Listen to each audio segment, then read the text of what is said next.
Je me tenais devant le conseil, ou plutôt devant tout ce beau monde qui se disait le conseil, avec ce jugement silencieux gravé sur chaque visage.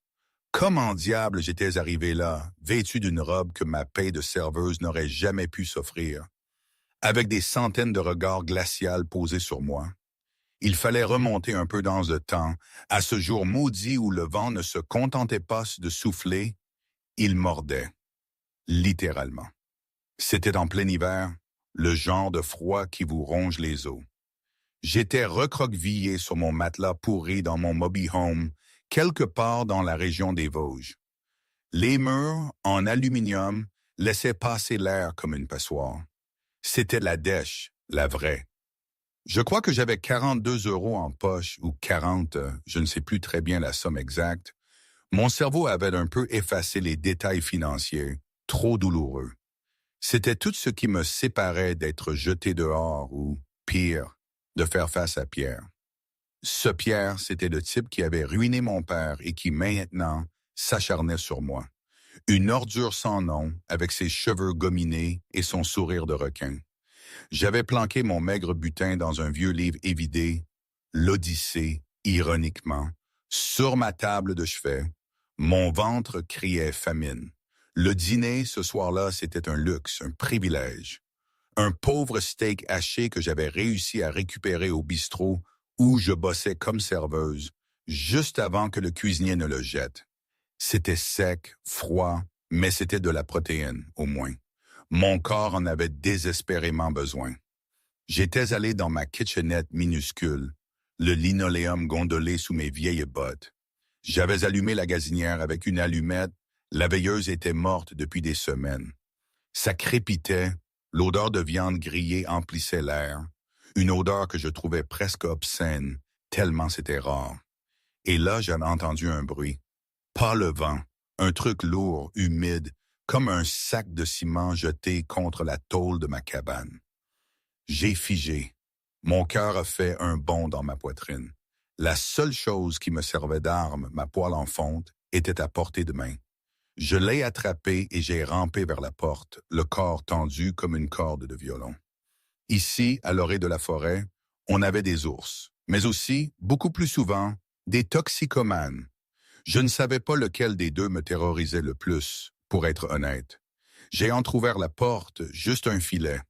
La neige tombait à gros flocons silencieux, recouvrant la misère de Mobile Home Park d'une pureté temporaire. Et là, coincé entre ma bouteille de gomme et les escaliers, il y avait cette masse de fourrure noire.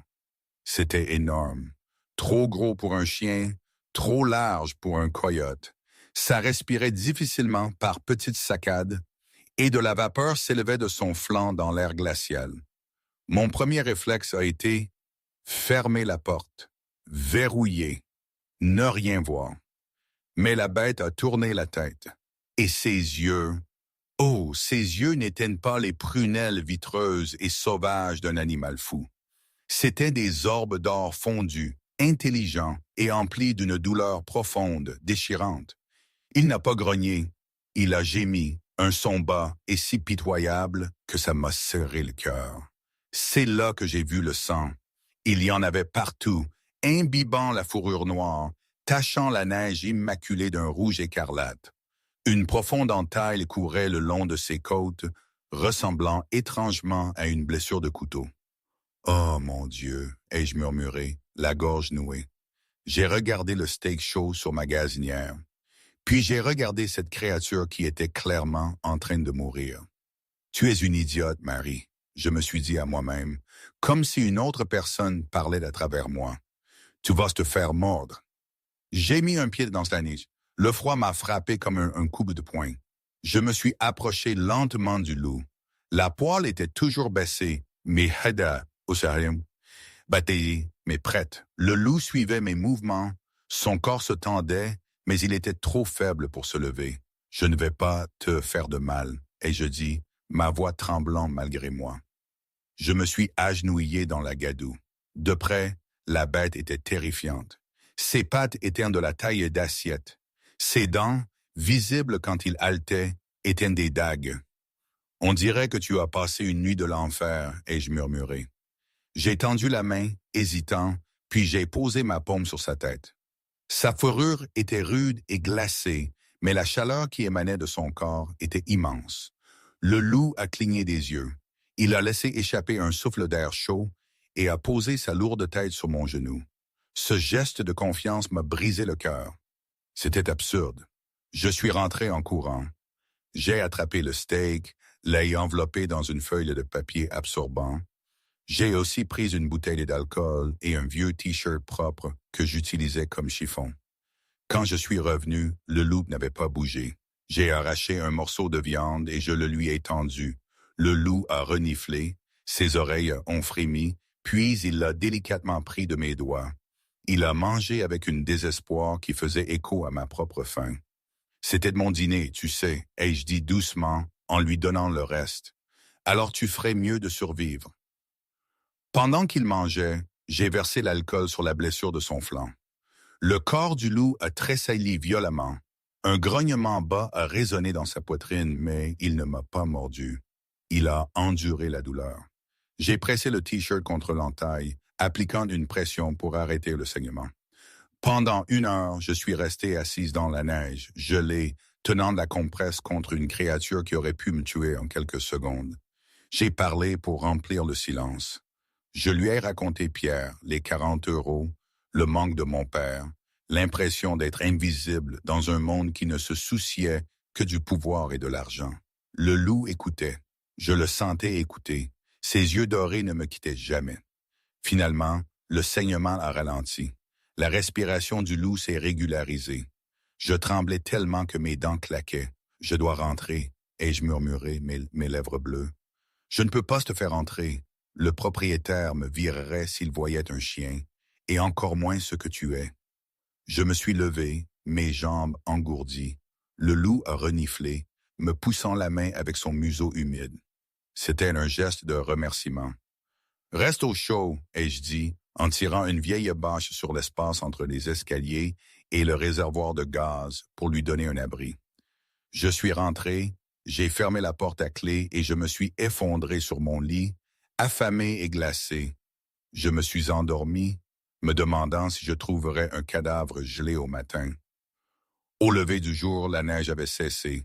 J'ai couru dehors, vérifiant l'endroit près de la bouteille de propane. La neige était tassée. Il y avait une tache de sang, mais le loup était parti. J'ai soupiré, un étrange sentiment de perte s'installant dans ma poitrine. J'étais seul à nouveau, du moins, c'est que je croyais. Le jour suivant fut un flou de misère. Mon service au bistrot était éreintant. J'étais raide de froid et la tête me tournait de faim. Quand j'ai finalement regagné le Mobile Home Park, alors que le soleil commençait à se coucher, le ciel était d'un violet contusionné, promettant une autre nuit brutale. Mais alors que je tournais le coin vers ma parcelle, mon estomac s'est noué. 2 berlines noires étaient garées en travers devant mon mobile home, bloquant la route. Debout sur ma véranda, tapant à ma porte avec une botte en cuir lustré, il y avait Pierre. Il n'était pas seul, il avait ses 2 gorilles avec lui. Des hommes baraqués qui aimaient un peu trop leur travail. « Marie !» a crié Pierre, sa voix râpeuse comme du gravier. « Je sais que tu arrives, chérie. N'essaye pas de courir. » J'ai arrêté ma course, agrippant la lanière de mon sac à main. Il n'y avait nulle part où courir. J'ai avancé, la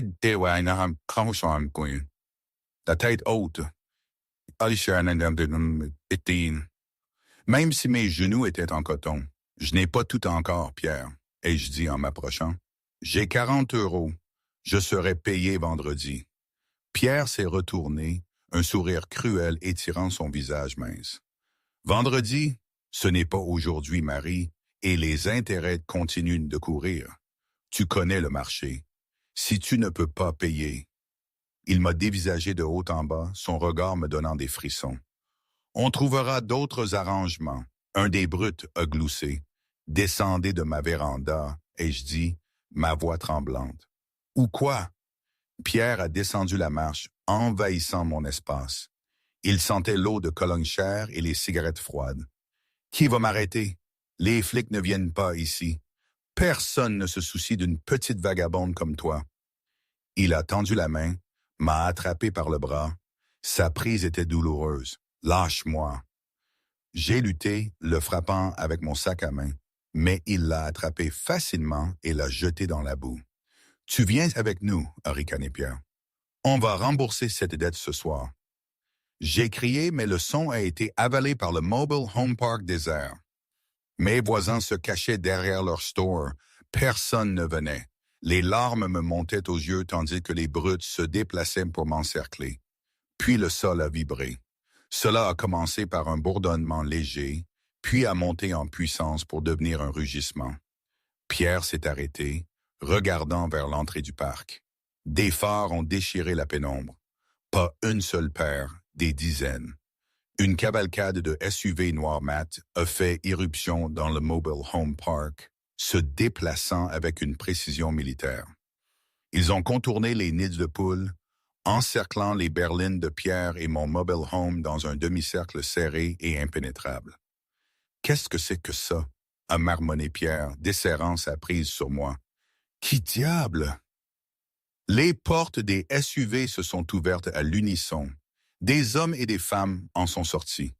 Ils étaient tous grands, incroyablement athlétiques et vêtus de costumes sombres impeccables.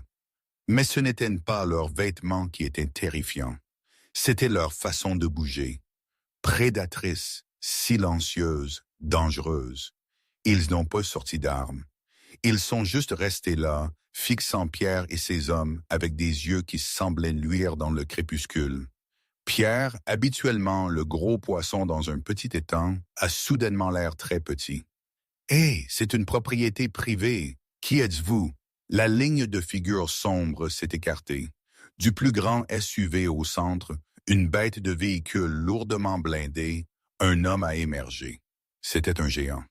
Il mesurait bien plus d'1,95 m. Il portait un trench coat noir sur un costume anthracite. Ses cheveux étaient noirs comme l'aile d'un corbeau, tirés en arrière d'un visage à la beauté dévastatrice et à la dureté terrifiante. Une blessure en zigzag, fraîchement suturée, courait le long de sa mâchoire, disparaissant dans son col, mais ce sont ses yeux qui m'ont coupé le souffle. Doris, or fondu. Il s'est avancé vers nous, ses pas lourds et délibérés. La boue ne semblait pas oser coller à ses bottes. « Toi, » a dit l'homme. Sa voix était un baryton profond qui commandait une obéissance absolue. Ce n'était pas une question, c'était un jugement. Pierre a essayé de bomber le torse. « Oui, qui demande? Je suis Pierre Thorne, c'est moi qui m'occupe de tout ici. » L'homme a bougé si vite que je n'ai même pas vu ce qui s'est passé. Une seconde, il était à 3 mètres. La suivante, sa main était autour de la gorge de Pierre, soulevant l'usurier à 30 centimètres du sol. Pierre s'est étouffé, ses pieds battant l'air impuissant. Les deux brutes ont porté la main à leur taille, mais avant qu'elles ne puissent tirer leurs armes, 4 des hommes, des SUV, étaient en dessous elles. Il y a eu un craquement d'os écœurant et les brutes étaient à terre, gémissant, les bras pliés à des angles anormaux. Le grand homme n'a pas regardé les brutes. Il n'a regardé que Pierre. « Tu l'as touché, » a dit l'homme, sa voix d'un calme terrifiant. « Tu as posé tes mains sales sur elle. »« Elle doit de l'argent, » a haleté Pierre, son visage virant au violet. « Elle ne doit rien, » a grogné l'homme. Il a jeté Pierre de côté comme un sac poubelle. L'usurier a heurté le flanc de sa propre berline et a glissé, haletant. Considérez sa dette comme payée. Si vous ou vos hommes vous approchez d'elle à moins de 16 kilomètres à nouveau, je ne laisserai pas assez de vous pour qu'on puisse vous enterrer. Vous comprenez? Pierre a hoché frénétiquement la tête, se précipitant dans sa voiture. Ces brutes l'ont suivi en boitant, et en quelques secondes, ils ont détalé en crissant des pneus, laissant des traces sur la gadoue. Le silence est revenu dans le Mobile Home Park. Mais maintenant, j'étais seul avec 50 étrangers qui semblaient pouvoir déchiqueter un char à main nue. Je me suis pressé contre mon mobile home, mon cœur martelant mes côtes. Le grand homme s'est tourné vers moi. De près, l'intensité de sa présence était écrasante. Il sentait la pluie, le pain et quelque chose d'uniquement masculin, le même parfum que j'avais senti sur le loup. Il m'a regardé, ses yeux dorés s'adoucissant juste un peu. Il a regardé mon manteau minable, mon expression terrifiée et la contusion qui se formait sur mon bras là où Pierre m'avait agrippé. Sa mâchoire s'est serrée. Un grognement bas, presque imperceptible, a vibré dans sa gorge. Puis il a fait quelque chose qui m'a fait fléchir les genoux.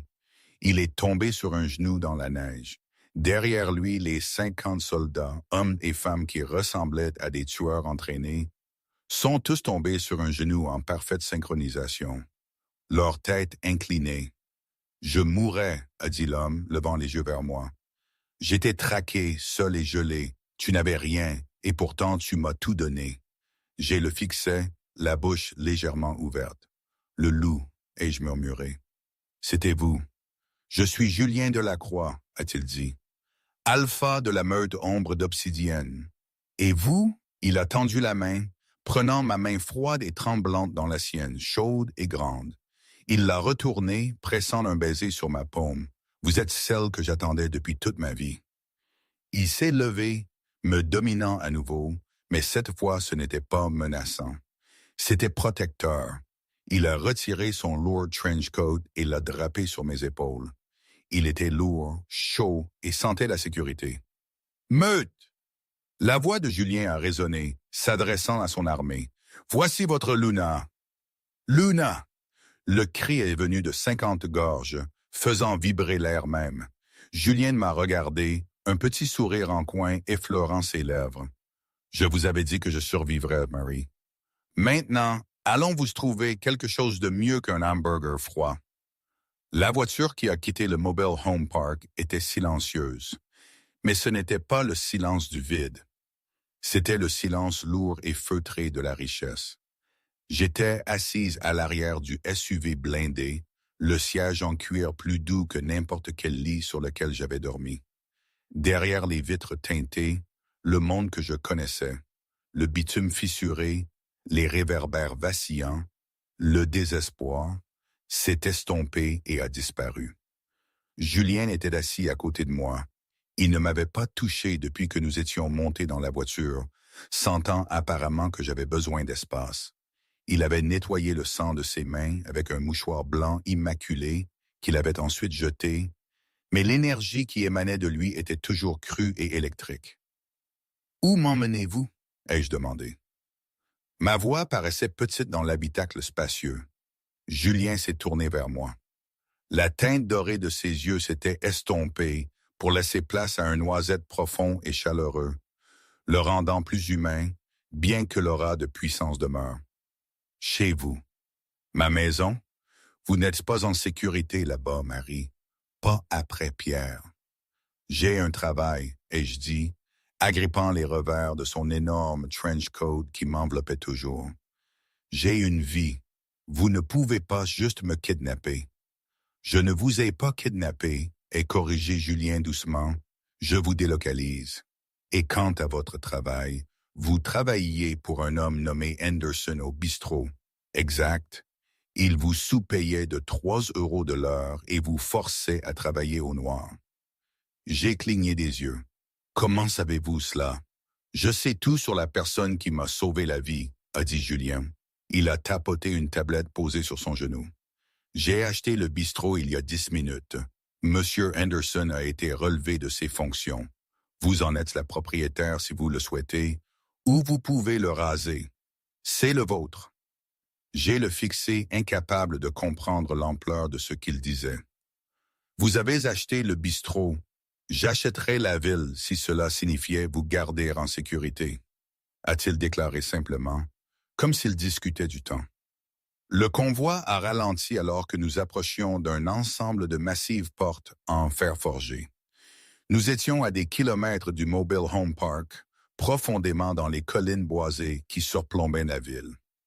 Les portes se sont ouvertes, révélant une allée sinueuse bordée de pins anciens. Au sommet de la colline se dressait le domaine des Delacroix. Ce n'était pas juste un manoir, c'était une forteresse de verre, de pierre et d'acier conçue pour ressembler à une partie de la montagne elle-même. C'était magnifique et intimidant, tout comme son propriétaire. Quand la voiture s'est arrêtée, la porte m'a été ouverte par une femme au visage sévère, aux cheveux grisonnants et aux yeux qui scrutaient le périmètre comme un radar. « Bienvenue chez vous, Alpha », a dit la femme, inclinant de la tête. Puis elle m'a regardé. Son expression s'est adoucie d'une fraction à peine perceptible. « Et vous devez être celle-là. »« Marie, voici Sophie », a dit Julien, m'aidant à sortir de la voiture. « Elle gère la maisonnée, c'est aussi ma tante. » J'ai réussi un faible hochement de tête. « Bonjour. »« Venez », a dit Julien, posant une main sur le bas de mon dos. La chaleur de son contact s'est infiltrée à travers le manteau, me marquant.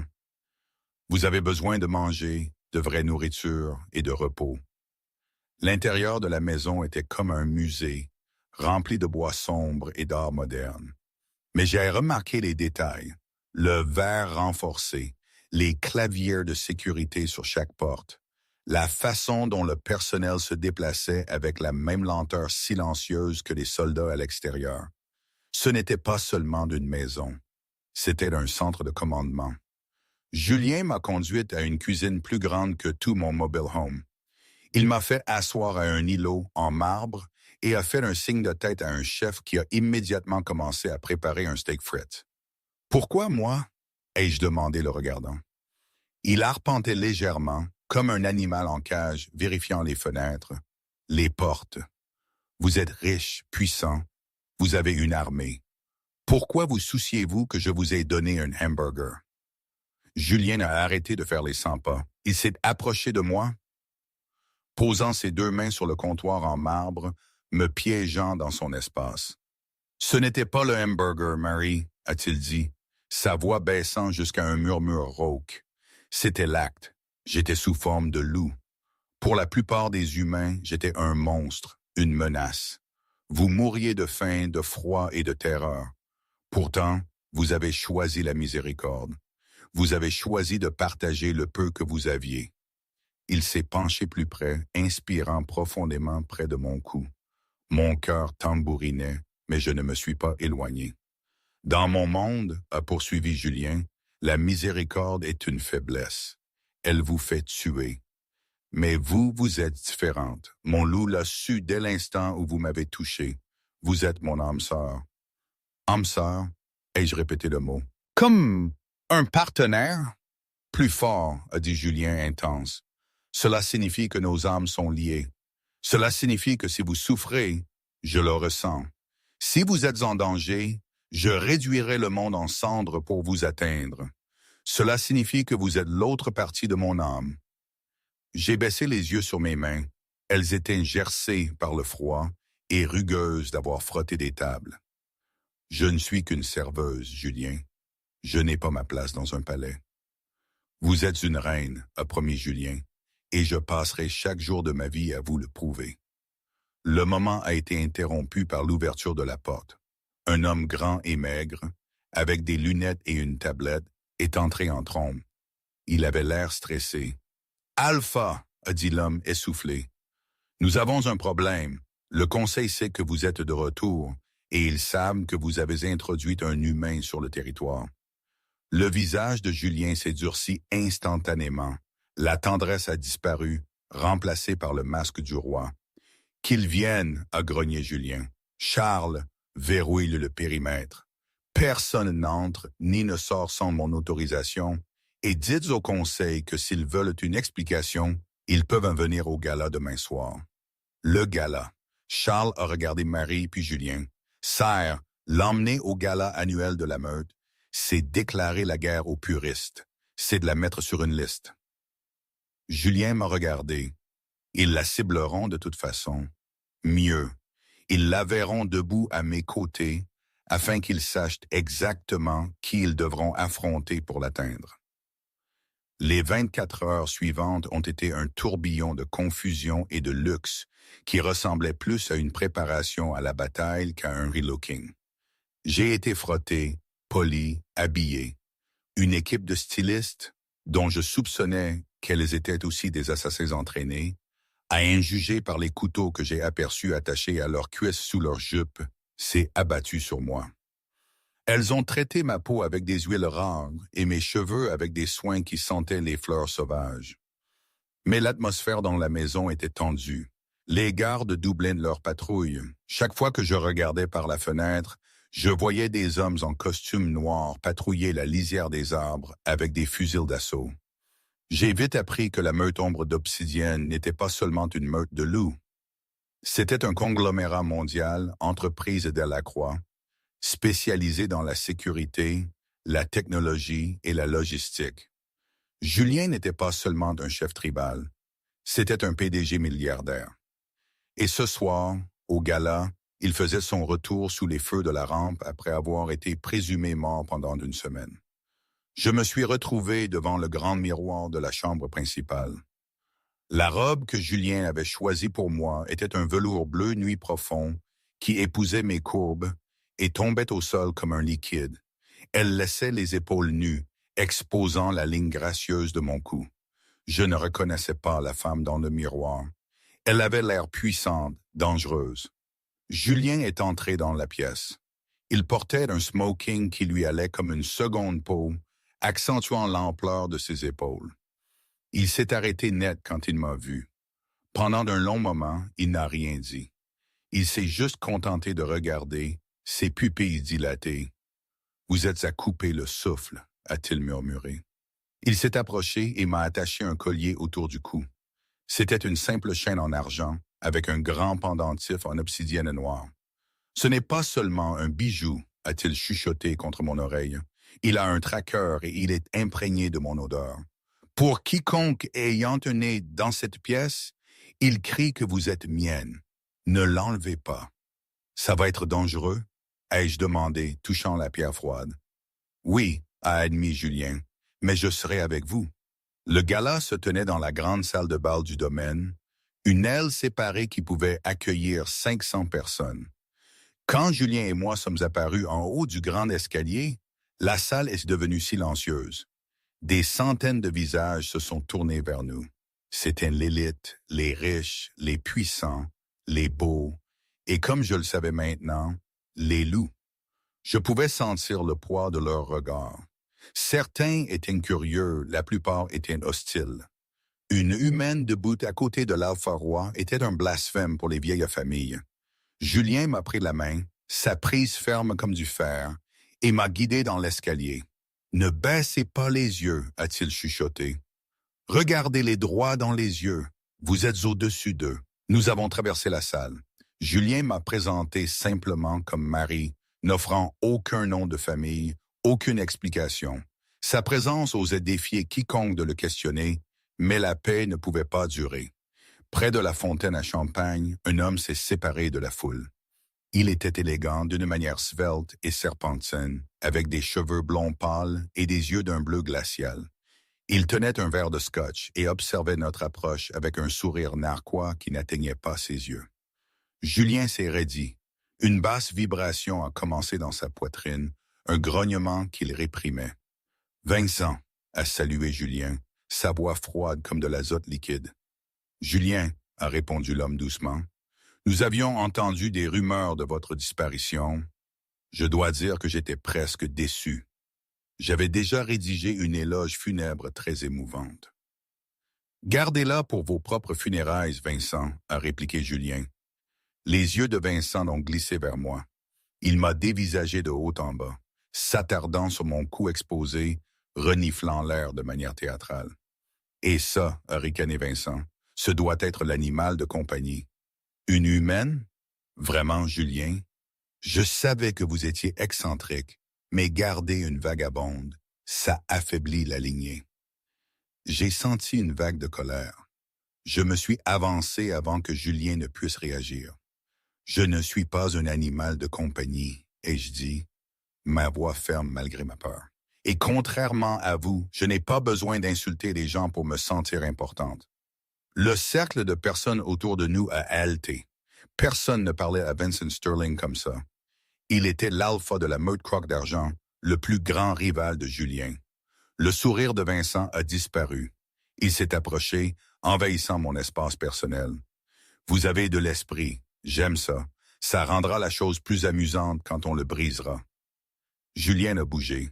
Il a repoussé Vincent avec assez de force pour que l'homme blond trébuche, renversant sa boisson. Touchez-la, parlez-lui. Ou même regardez-la avec intention en Vincent, et je vous arracherai la gorge ici même devant les membres du conseil, a menacé Julien. Ses yeux brillaient d'or maintenant, la bête faisant surface. Vincent a redressé sa veste, riant sombrement. Si protecteur, c'est donc vrai. Ce n'est pas juste une passade, c'est l'âme sœur. Il a élevé la voix pour que la salle puisse entendre. L'Alpha Roi s'est accouplé avec une faible humaine, une serveuse d'un mobile home park. Des murmures ont éclaté dans la salle. Dégoût, choc et colère ont traversé la foule. Qu'il parle, hein, a dit Julien à la salle, sa voix résonnant. Elle est mon âme sœur et elle est votre Luna. Quiconque lui manque de respect me manque de respect et vous connaissez la peine pour trahison. La musique s'était arrêtée. La tension était assez épaisse pour qu'on s'y étouffe. Vincent a essuyé le scotch de sa manche. Il s'est penché, baissant la voix pour que seuls Julien et moi puissions entendre. « Vous pensez pouvoir la protéger, Julien ?» et sifflé Vincent. « Vous avez à peine survécu à mon embuscade dans les bois la semaine dernière. Vous êtes faible. Vous saignez. Et maintenant, vous avez amené votre plus grande faiblesse au grand jour. » Vincent m'a regardé, ses yeux bleus glaciales promettant la douleur. « Surveille tes arrières, petite fille, » a chuchoté Vincent. « Les accidents arrivent, surtout aux choses fragiles comme toi. » Vincent s'est retourné et s'est éloigné, son entourage le suivant comme une meute de hyènes. Je tremblais, non pas de froid, mais d'adrénaline. Julien a enroulé son bras autour de ma taille, me serrant contre lui. « Je suis désolé, a-t-il râlé. Je voulais que ce soir soit une célébration. »« Qui était-ce » ai-je demandé. « Ça, a dit Julien, regardant la silhouette de son ennemi qui s'éloignait. C'était l'homme qui a essayé de me tuer la nuit où vous m'avez trouvé. Et maintenant qu'il sait que vous existez, la vraie guerre ne fait que commencer. » Moment. Ici, je dois faire une pause, un petit commentaire personnel. Toute telle situation, c'était totalement absurde, non? Je veux dire, pensez-y, un mec qui se transforme en loup, qui est un chef de meute multimilliardaire et qui prétend qu'une serveuse fauchée est son âme sœur. Dans mon ancien monde, on aurait dit « le type est tombé sur la tête ». C'est le genre de choses qu'on lit dans les romans, pas qu'on vit. Mais peut-être que c'était le problème. Peut-être que c'était trop réel pour être vrai. Tout cela me dépassait, je ne comprenais pas la moitié de ce qui se passait et je doutais constamment de tout. La peur me glaçait les cingles, mais en même temps, quelque chose d'étrange, une curiosité, une forme d'attraction indéfinissable me poussait à ne pas fuir.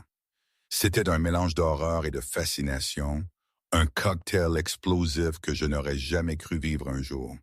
Enfin, retour à l'histoire. Soudain, les lumières de la salle de bal ont vacillé et se sont éteintes. La pièce a plongé dans l'obscurité la plus totale. Des cris ont éclaté parmi les invités. « Marie !» a crié Julien, tendant la main vers moi. Mais dans l'obscurité, une main lourde s'est refermée sur ma bouche, et une aiguille a piqué mon cou. Je me suis senti tiré en arrière, loin de la chaleur de Julien, dans l'obscurité étouffante. « Julien !» ai-je essayé de crier, mais le monde se dissolvait déjà dans un brouillard gris. La dernière chose que j'ai entendue, c'était le rugissement d'un loup. Julien se transformant, déchirant son couteau smoking, un son de rage pure et primitive résonnant dans l'obscurité. La salle de bal était une cacophonie de cris d'élite et de verres brisés. Mais Julien n'entendait rien de tout cela. L'homme avait disparu, entièrement remplacé par le loup. C'était une ombre massive, un flou de muscles et de rage qui se déplaçait plus vite que la perception humaine. Il a éclaté à travers les doubles portes du domaine, ignorant les cris de son équipe de sécurité. Son nez frémissait, filtrant les odeurs de parfums chers, de peur et de poudre à canon, se fixant sur la seule chose qui importait, elle. Vanille, pluie et terreur. La piste olfactive menait à l'allée en gravier. Des crissements de pneus zébraient le pavé. Une camionnette noire fonçait sur la route sinueuse, disparaissant au tournant. Julien n'a pas attendu de voiture. Il n'en avait pas besoin. Il a jeté sa tête en arrière et a poussé un hurlement qui a secoué la neige des pins. Un ordre, un signal et une condamnation à mort en même temps. Derrière lui, la meute ombre d'obsidienne s'est mobilisée. Les moteurs ont rugi, mais Julien était déjà en sprint. Ses griffes s'enfonçaient dans la terre gelée, le propulsant en avant à une vitesse surnaturelle. Il a traversé la forêt dense, contournant les lacets sinueux de la route pour intercepter la camionnette au pied de la montagne. À l'intérieur de la camionnette, j'ai gémi, ma conscience revenant par vagues douloureuses. Mes mains étaient attachées derrière mon dos avec des serre-câbles en plastique qui mordaient ma peau. J'ai été projeté contre la paroi métallique alors que la camionnette virait violemment. « Gardez le cap !» a crié une voix de l'avant. « Il arrive. Je le sens. » J'ai cligné des yeux. 2 hommes en tenue tactique étaient assis en face de moi, tenant des pistolets mitrailleurs. Ils avaient l'air terrifiés. « Qui arrive ?» ai-je râlé, la gorge sèche à cause du sédatif. Un des hommes m'a regardé, les yeux écarquillés. « Le diable. Votre petit ami est le diable. » Soudain, la camionnette a tressailli.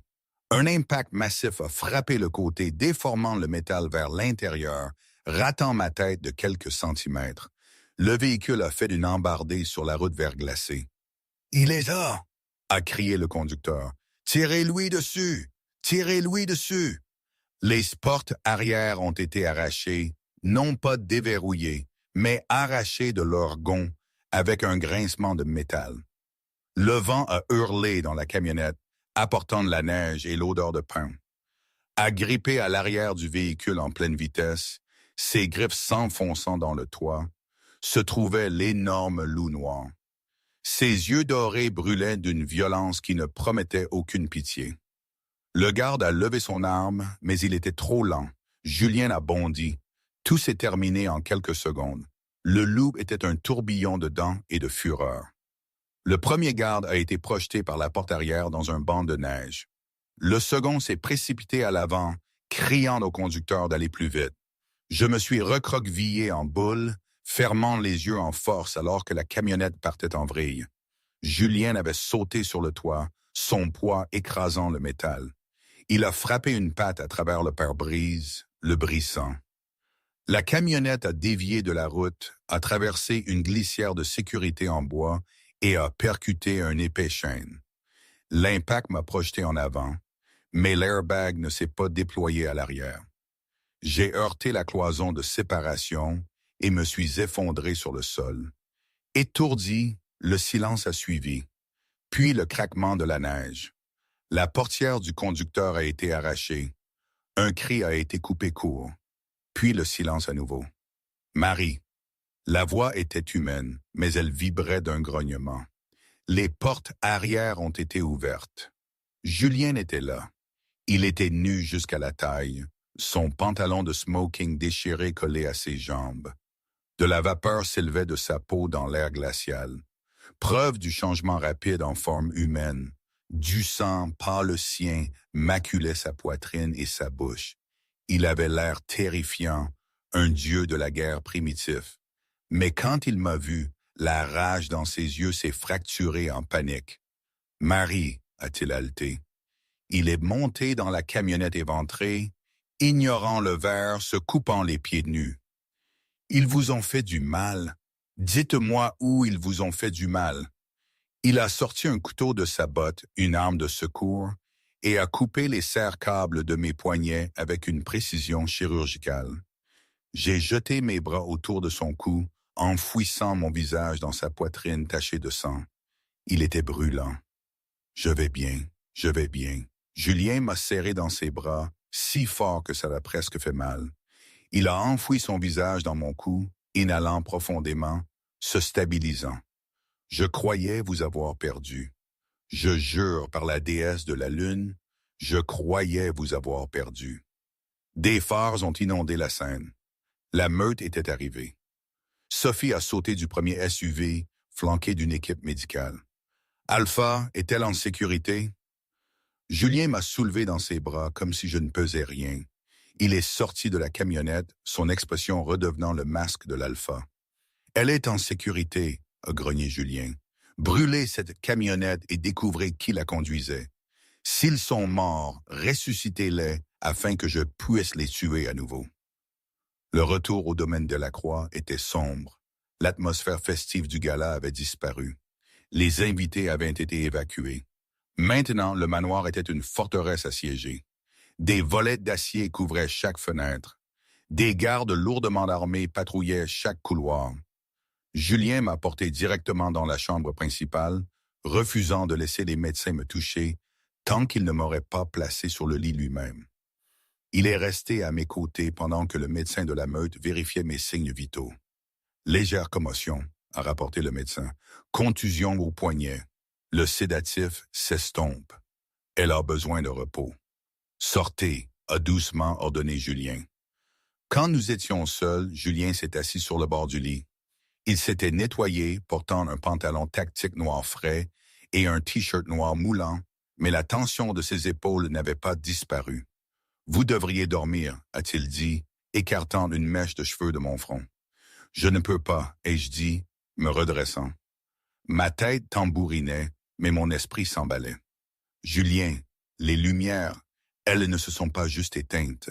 Le générateur n'a pas démarré. Ça prend des secondes. C'était instantané. La mâchoire de Julien s'est serrée.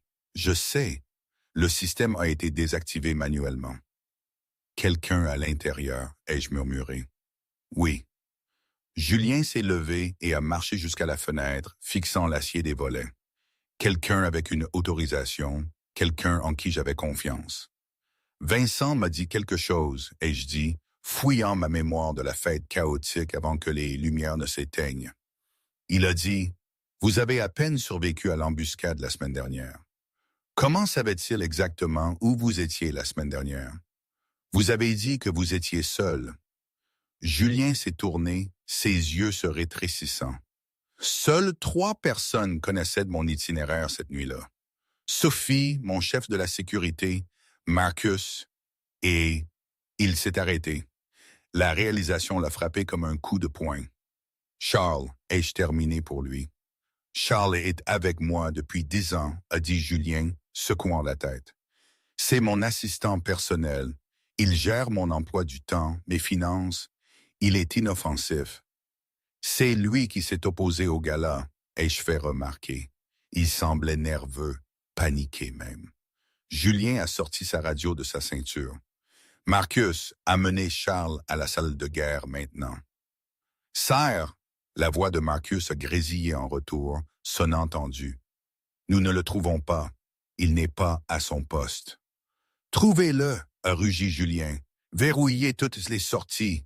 J'ai balancé mes jambes hors du lit. Je viens avec vous.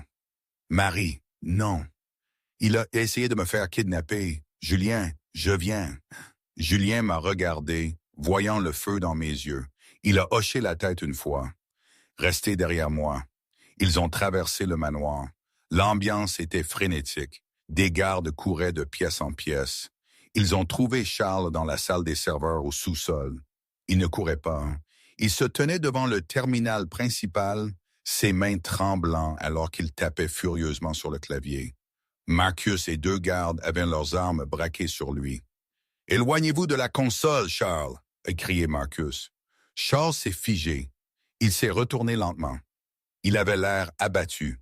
Son visage était pâle, la sueur dégoulinait de son front, ses lunettes de travers. Julien est entré dans la pièce, sa présence remplissant l'espace d'une pression suffocante. « Pourquoi ?» a demandé Julien doucement. Ce ton doux était plus terrifiant que son cri. Charles a commencé à pleurer. « Ils ont ma sœur, Julien. Vincent, il a Sarah. Il m'a envoyé une vidéo. Il a dit que si je ne baissais pas les boucliers du périmètre, il la tuerait lentement. « Alors, vous avez échangé mon âme sœur contre votre sœur? » a demandé Julien s'approchant.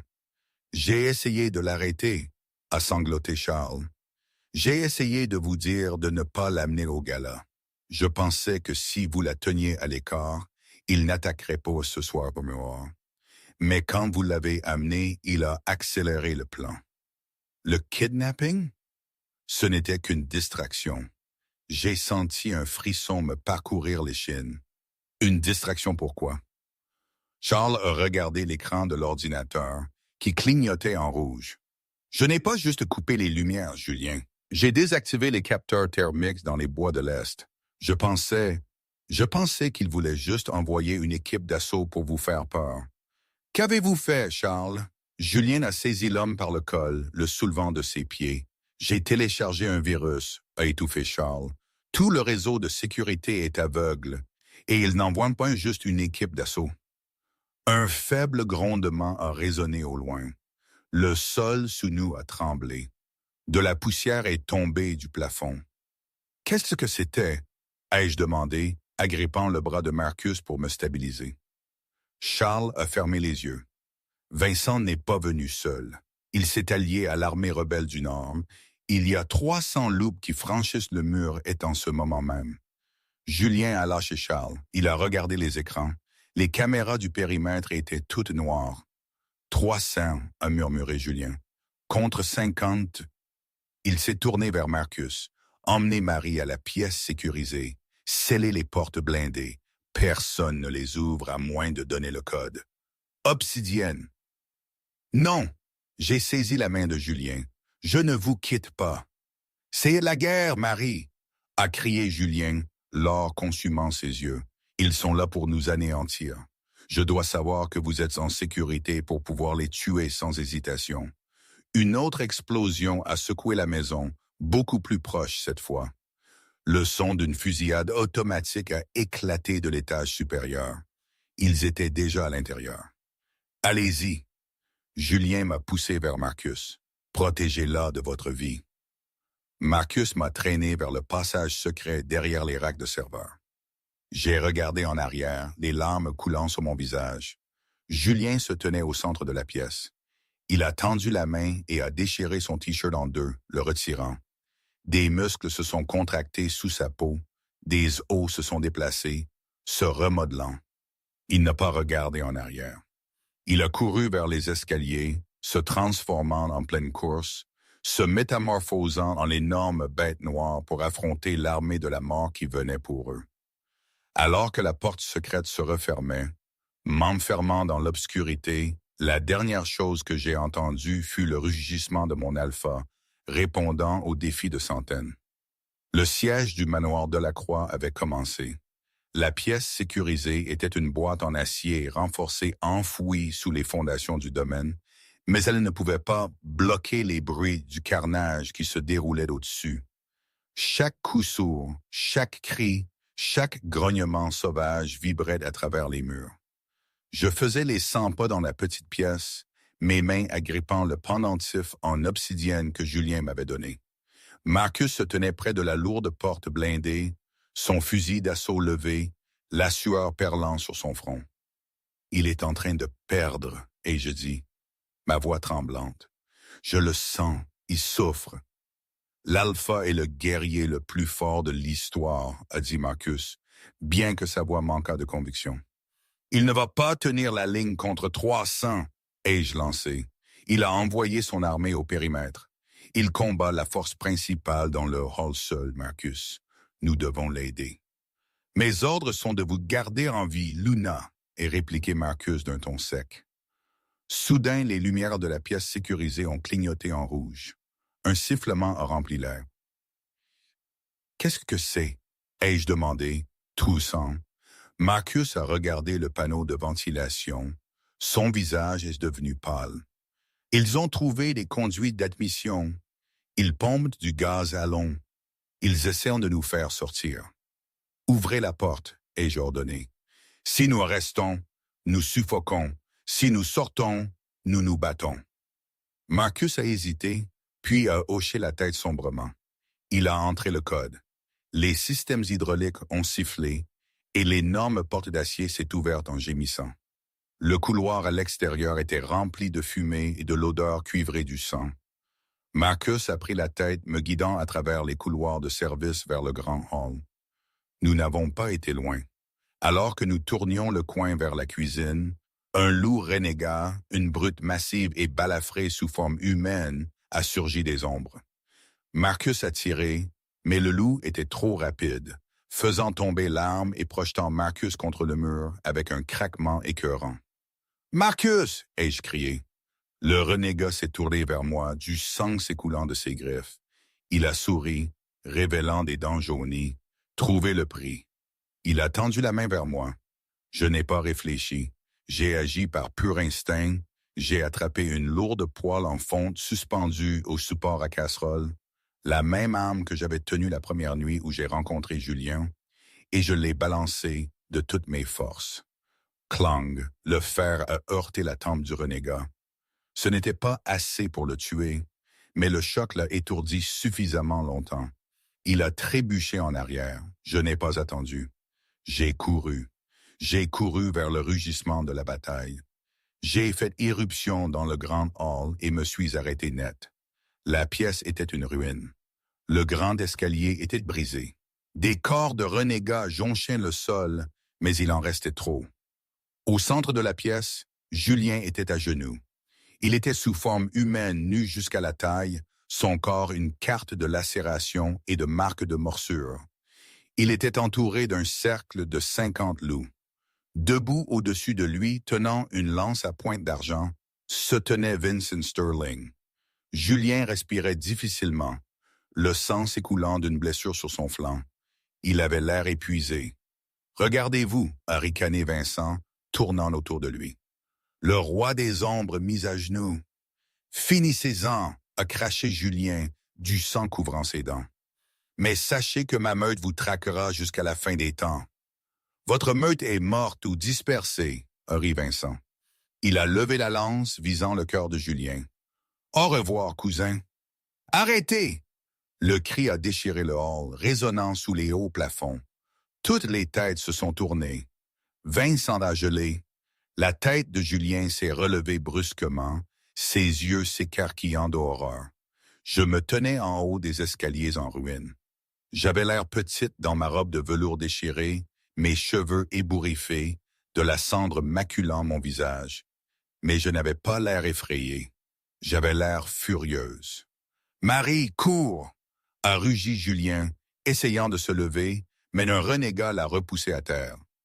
Vincent a souri lentement. Eh bien, la souris quitte son trou. Il a baissé la lance. Amenez-la-moi. 2 renégats ont commencé à monter les escaliers. Ne me touchez pas, ai-je crié. Et puis c'est arrivé. Le pendentif en obsidienne autour de mon cou a éclaté d'une lumière violette soudaine. Une onde de choc d'énergie, invisible mais palpable, a ondulé à partir de moi. C'était l'autorité de la déesse de la lune, le pouvoir dormant d'un véritable éveil lunaire pour protéger son âme sœur. Les 2 renégats dans les escaliers se sont arrêtés. Ils ont gémi, se couvrant les oreilles et sont tombés à genoux. Je suis descendu des escaliers. Le bruit de mes talons sur le marbre était le seul bruit dans la pièce. J'ai dépassé les renégats agenouillés.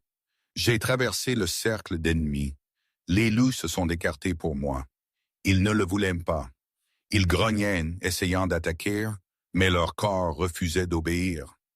L'impératif biologique de se soumettre à une vraie reine annulait leurs ordres. J'ai marché jusqu'à ce que je me tienne entre Vincent et Julien. J'ai tourné le dos au tueur, faisant face à mon âme sœur. Je suis tombé à genoux dans le sang et j'ai saisi le visage de Julien. « Je te l'avais dit » ai-je murmuré, les larmes aux yeux. « Je t'ai donné un hamburger. Tu me dois une vie. Tu n'as pas le droit de mourir. » Julien m'a regardé et l'or dans ses yeux s'est enflammé comme une supernova. Mon toucher lui a donné quelque chose que la douleur lui avait enlevé, la force. Vincent a rompu le sort. « Tuez-les. Ce n'est qu'une humaine. Tuez-les toutes les 2. » Il a poussé la lance d'argent vers mon dos. Clac. Julien a bougé plus vite que la lumière. Il a attrapé le manche de la lance à main nue, à quelques centimètres de ma colonne vertébrale. L'argent a brûlé sa peau, grésillant, mais il n'a pas bronché. Il a cassé le bois comme une brindille. Julien s'est levé, me tirant derrière lui. Les blessures sur son corps ont commencé à se refermer visiblement, alimentées par la proximité de son âme sœur. L'aura d'Alpha a explosé de lui, 10 fois plus forte qu'avant. Elle a frappé la pièce comme un coup de vent physique, brisant les fenêtres restantes. La déesse a parlé, a grogné Julien, sa voix se mêlant à celle des loups. Elle est intouchable. Les loups renégats ont regardé Vincent, puis l'Alpha-Roi revitalisé et lumineux. Ils ont réalisé qu'ils avaient misé sur le mauvais côté. Ils ont commencé à reculer. « Lâche !» a crié Vincent. « Battez-vous !»« Ils ne t'aideront pas !» a dit Julien. Il s'est avancé. « Ça se termine maintenant. » Vincent a sorti un pistolet de sa ceinture, mais Julien était déjà là. Il n'a pas changé. Il n'en avait pas besoin. Il a frappé Vincent à la poitrine avec assez de force pour lui effondrer la cage thoracique. Vincent a volé à travers la pièce, s'écrasant contre la cheminée en pierre. Il a glissé, haletant, du sang pétillant sur ses lèvres. Julien s'est approché, a soulevé Vincent par la gorge et l'a regardé dans les yeux. « Tu voulais mon royaume, » a chuchoté Julien. « Tu peux en avoir un petit lopin de terre. » D'une torsion nette, il a mis fin au règne de Vincent Sterling. Julien a laissé tomber le corps. Il s'est tourné vers les renégats restants. « Partez ou rejoignez-le. » Les renégats n'ont pas hésité.